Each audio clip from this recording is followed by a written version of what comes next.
चलिए आज बात करते हैं सोने की। मतलब कीमतों में तो आग लगी हुई है, रिकॉर्ड पर रिकॉर्ड बन रहे हैं।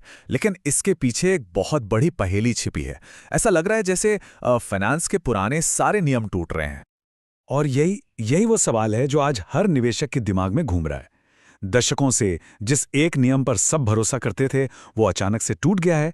तो आखिर हो क्या रहा है? चलिए मिलकर इस उलझी हुई गुत्थी को सुलझाते हैं। देखिए, ये स्लाइड असल में पूरी कहानी को एक लाइन में बता देती है। सोने और डॉलर का जो वो पुराना 36 का आंकड़ा था ना, वो अब खत्म हो गया है। अब खेल के नियम पूरी तरह बदल चुके हैं, क्योंकि बाजार में कुछ नए और बहुत ही शक्तिशाली खिलाड़ी एंट्री ले चुके हैं।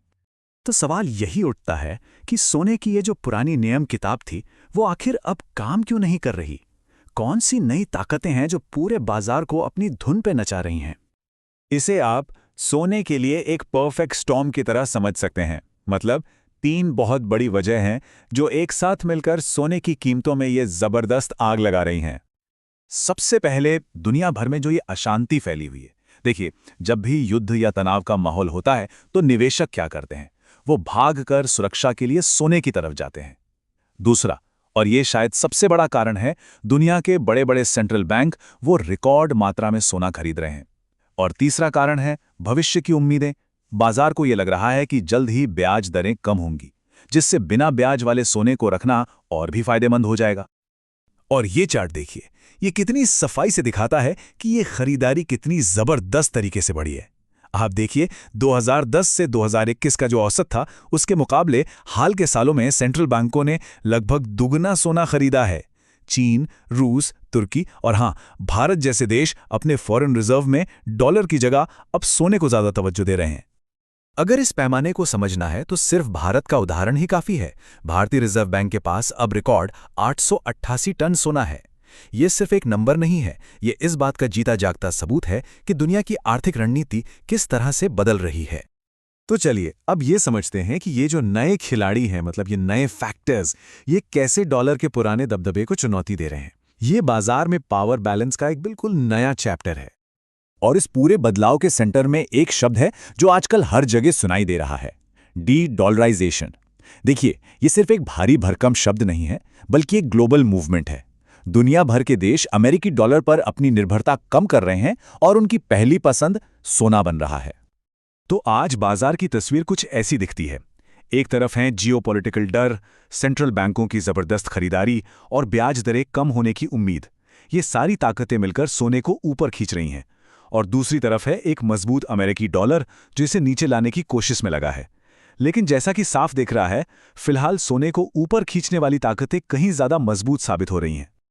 तो इसका सबसे बड़ा सबक क्या है? सबक ये है कि सोना अब डॉलर की परछाई से बाहर निकल चुका है। उसने डॉलर से अपना वो पुराना रिश्ता तोड़ लिया है और अब अपनी खुद की एक दमदार कहानी लिख रहा है, जो इसकी अपनी डिमांड और सप्लाई से तय हो रही है। ठीक है, तो हमने ये तो समझ लिया कि क्या हो रहा है और क्यों हो रहा है। पर अब आते हैं सबसे जरूरी सवाल पर। तो अब क्या करें? एक निवेशक के तौर पर इस नई दुनिया को कैसे समझा जाए? इसके लिए हमें एक नए नजरिए की जरूरत पड़ेगी। इस नए दौर में निवेश को समझने का सबसे अच्छा तरीका है ढाल और भाला मॉडल।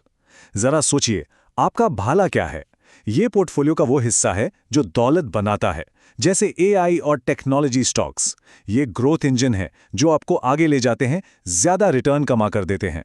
लेकिन सोना, सोना आपकी ढाल है। इसका काम हमला करना नहीं, बल्कि आपकी रक्षा करना है। ये उस दौलत को बचाता है जो आपने अपने भाले से बनाई है। देखिए, एक सफल पोर्टफोलियो में दोनों का बैलेंस होना बहुत जरूरी है, क्योंकि सिर्फ भाला लेकर लड़ने वाला सैनिक हमेशा जोखिम में रहता है और सिर्फ ढाल लेकर बैठने वाला कभी आगे नहीं बढ़ पाता। और यहीं पर सोने की असली ताकत समझ में आती है। देखिए, एक एआई चिप की तरह सोना कुछ बनाता नहीं है, उसकी कोई यूटिलिटी नहीं है, लेकिन उसकी कीमत इस बात में है कि वो क्या बचाता है। मुश्किल समय में यह आपकी दौलत के लिए एक मजबूत किले की तरह काम करता है। फाइनेंस की भाषा में इसी ढाल को हेजिंग कहते हैं। ये कोई अमीर बनाने की स्कीम नहीं है, बल्कि ये आपकी मेहनत की कमाई को बचाने की एक स्ट्रैटेजी है। इसे एक बीमा पॉलिसी की तरह समझिए, जो ठीक तब काम आती है जब बाजार में सब कुछ गड़बड़ चल रहा हो। तो अब आगे क्या? क्या सोने की ये चमक ऐसी ही बनी रहेगी? चलिए भविष्य के दोनों पहलुओं पर एक नजर डालते हैं, मतलब बुल और बेयर दोनों केस में क्या संभावनाएं हैं? तो बाजार में दो तरह की सोच चल रही है। बुल केस यानी जो लोग तेजी की उम्मीद कर रहे हैं, उनका कहना है कि जिन वजहों से सोना आज चमक रहा है, यानी जियोपॉलिटिकल तनाव और सेंट्रल बैंकों की खरीदारी, वो तो जारी रहेंगी और कीमतें और भी ऊपर जाएंगी। HSBC और गोल्डमैन सैक्स जैसे बड़े बैंक तो $5,000 तक का अनुमान लगा रहे हैं।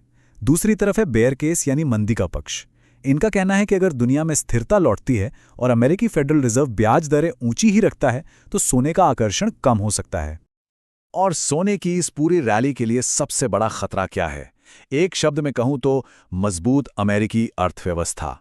अगर यूएस इकोनॉमी उम्मीद से बेहतर परफॉर्म करती है तो फेडरल रिजर्व को ब्याज दरें ऊंची रखनी पड़ेंगी, और ऊंची ब्याज दरें डॉलर को सोने से कहीं ज्यादा आकर्षक बना देती हैं। बस ये एक फैक्टर इस पूरी तेजी पर ब्रेक लगा सकता है।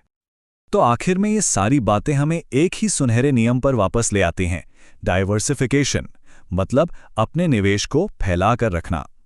ज्यादातर फाइनेंशियल एडवाइजर्स यही सलाह देते हैं कि आपके कुल पोर्टफोलियो का एक छोटा सा हिस्सा, मान लीजिए 5 से 15%, सोने जैसी ढाल वाली संपत्ति में होना ही चाहिए। ये आपके पोर्टफोलियो को वो जरूरी संतुलन और सुरक्षा देता है। तो हम आपको इसी सवाल के साथ छोड़े जाते हैं। देखिए, ये सिर्फ सोने की बात नहीं है, ये आपके फाइनेंशियल भविष्य के संतुलन की बात है। अपने आप से पूछिए, क्या मेरा पोर्टफोलियो इस नई दुनिया के लिए तैयार है? क्या उसमें हमले के लिए भाला और रक्षा के लिए ढाल दोनों मौजूद हैं? सोचिए कि आपका पोर्टफोलियो इस नई दुनिया के लिए कितना तैयार है।